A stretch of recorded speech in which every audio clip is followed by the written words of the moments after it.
Good morning everyone. I am Ananya Jain from BA semester 2nd. Today I am going to explain democracy versus dictatorship. मतलब कि democracy और dictatorship में क्या अंतर है वो आज हम इस वीडियो में देखेंगे। अब सबसे पहले डेमोक्रेसी क्या है, हम पहले दोनों को इंडिविजुअली समझ लेते हैं।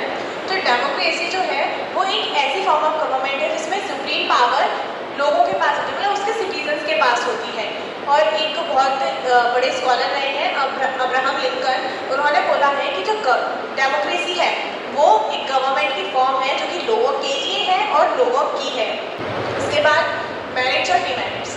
अब डेमोक्रेसी के मेरिट्स में आ जाता है कि जो डेमोक्रेसी है वो लोगों के जो इंटरेस्ट है उनको प्रोटेक्ट करती है, जो ह्यूमन की जो डिग्निटी है, मतलब कि जो लोग हैं उनकी डिग्निटी को अपहोल्ड करती है, मतलब कि उन्हें बचा के रखती है, इंश्योर्स इक्वालिटी बना के रखती है। और जो गवर्नमेंट है एक हमें रिस्पॉन्सिबल गवर्नमेंट प्रोवाइड करती है डेमोक्रेसी। उसके बाद ये जो डेमोक्रेसी है वो पब्लिक ओपिनियन पर बेस्ड होती है, क्योंकि जो लोग हैं वो अपने ओपिनियन को वोट की एक नज़रिए से देते हैं कि हम जिस रिप्रेजेंटेटिव को वोट दे रहे हैं वो ही हमें हमारे ऊपर रूल करे या फिर हम अपनी पावर्स का यूज़ करें। उसमें प्रमोट्स पैट्रियटिज्म। डेमोक्रेसी जो है वो एक राष्ट्रभक्ति जो है उसको प्रमोट करता है देश के अंदर। उसके बाद उसके डिमेरिट्स आ जाते हैं, जिसमें है कि डेमोक्रेसी में जो रूलर्स होते हैं, मतलब जो रिप्रेजेंटेटिव्स होते हैं वो या तो इग्नोरेंट होते हैं या फिर इनकम्पिटेंट होते हैं। उसके बाद लीड्स टू करप्शन। डेमोक्रेसी में करप्शन जो है उसे बढ़ावा दिया जाता है। उसके बाद टायरेंटी ऑफ मेजॉरिटी के बेसिस पर जो है सारे काम किए जाते हैं डेमोक्रेसी में, लेकिन उसकी वजह से जो माइनॉरिटी है उसे दबा दिया जाता है। उसके बाद पीपल्स पावर और मिथ। लोगों को लगता है कि डेमोक्रेसी में सारी पावर जो है वो पीपल के पास है, मतलब लोगों के पास है, लेकिन ऐसा नहीं है। सारी जो पावर है वो हम रिप्रेजेंटेटिव को देते हैं, जिसकी वजह से जो रिप्रेजेंटेटिव है वो कभी कभी जो लोग हैं उनका हनन, उनकी जो पावर है उनका हनन कर देता है या फिर उनकी जो पावर है उनका मिसयूज़ करता है। Not a stable form of government. जो डेमोक्रेसी है वो एक स्टेबल फॉर्म नहीं है गवर्नमेंट का, क्योंकि जो लोग हैं वो कभी भी सरकार गिरा सकते हैं। उसके बाद आ जाता है कि डिक्टेटरशिप क्या है। अब जो डिक्टेटरशिप है वो एक ऑटोक्रेटिक फॉर्म है गवर्नमेंट का। इसमें क्या होता है, जो लीडर है उसके पास अनलिमिटेड पावर्स होती हैं और मतलब अनलिमिटेड पावर्स मतलब कि उनके पास कोई लिमिटेशन नहीं है, वो जितना चाहे उतना यूज़ कर सकते हैं पावर का, जिस वे में चाहे उस वे में यूज़ कर सकते हैं पावर का।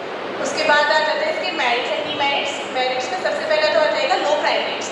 अब वो जो लोगों के पास कोई पावर ही नहीं है, लोग जो अपनी पावर है उसका यूज़ ही नहीं कर सकते, बल्कि वो ऑर्डर्स मानते हैं डिक्टेटर का, तो फिर वो क्राइम नहीं कर सकते। अगर वो क्राइम करेंगे तो उन्हें बहुत बड़ा दंड देना पड़ सकता है। Rapid progression. अब इसमें जो मतलब कि जो स्टेट है, जो कंट्री है, उसका बहुत तेज गति से प्रोग्रेशन होता है। फिर उसके बाद एफिशिएंट एडमिनिस्ट्रेशन। अब कोई इसमें अपोजिंग पार्टी है ही नहीं, सिर्फ एक ही पार्टी का रूल है, तो इसमें एडमिनिस्ट्रेशन बहुत एफिशिएंसी से वर्क करता है। इसके बाद स्टेबिलिटी। एक स्टेबल फॉर्म ऑफ गवर्नमेंट है, इसमें कोई भी जो है सरकार गिरा नहीं सकता, बस जो डिक्टेटर है उसी की पार्टी का रूल चलता रहेगा। उसके बाद क्विक डिसीजंस। जो डिसीजन लेने की जो क्षमता है वो बहुत तेज हो जाती है डिक्टेटर की। उसके बाद demerits. Based on force and violence, मतलब कि जो डिक्टेटरशिप है वो बेस होती है वायलेंस के ऊपर। उसके बाद मिसयूज ऑफ पावर। अब उसके पास अनलिमिटेड पावर्स होते हैं डिक्टेटर के पास, जिसकी वजह से वो कभी कभी क्या करता है, पावर्स का मिसयूज़ करने लग जाता है। उसके बाद इनकरेक्ट डिसीजन। अब जैसे कि फीचर्स में बताया था कि वो रॉन्ग डिसीजन ले सकता है, वही चीज़ इसमें है। डिस्करेज इनोवेशन, मतलब कि जो लोग हैं वो चाहते हैं कि कुछ नया आए, लेकिन डिक्टेटर वो नहीं चाहता, क्योंकि जैसा उसने स्टेट को चला रखा है वो चाहता है कि आगे भी वैसा ही चले, इसलिए वो जो इनोवेशन है उन्हें डिस्करेज करता है। इनकर वॉर, हेटर एंड अग्रेशन। जो डिक्टेटर है वो ज़्यादातर देखा जाता है कि डिक्टेटरशिप में जो वॉर्स हैं वो इनकर होती हैं, मतलब कि वो अग्रेशन रहता है डिक्टेटरशिप में। इसके बाद आ जाते हैं कि डिक्टेटरशिप और डेमोक्रेसी में आखिर क्या अंतर है। ये मेन टॉपिक है हमारी इस वीडियो का। अब जो डिक्टेटरशिप है और वो जो है वो लोगों के ऊपर फोर्स की जाती है, लेकिन डेमोक्रेसी जो है वो लोगों के ऊपर फोर्स नहीं की जाती। उनके पास कोई मतलब कि उनके ऊपर कोई फोर्स नहीं है कि आपको ये डिसीज़न हमारा मानना पड़ेगा या नहीं मानना पड़ेगा, बल्कि लोग अपने डिसीज़न हमारे सामने रख सकते हैं।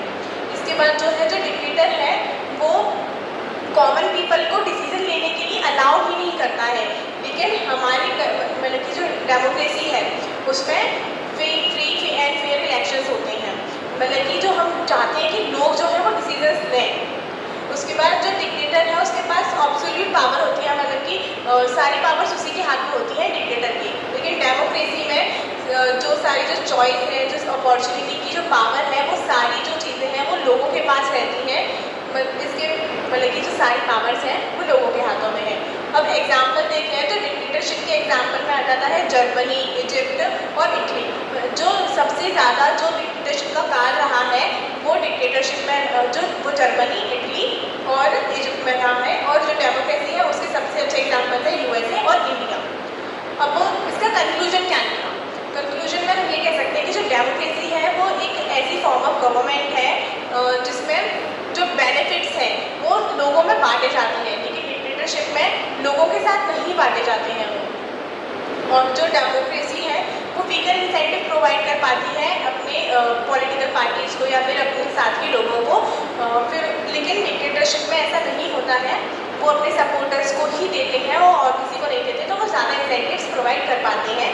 और इसी के साथ हमारी वीडियो समाप्त होती है। Thank you.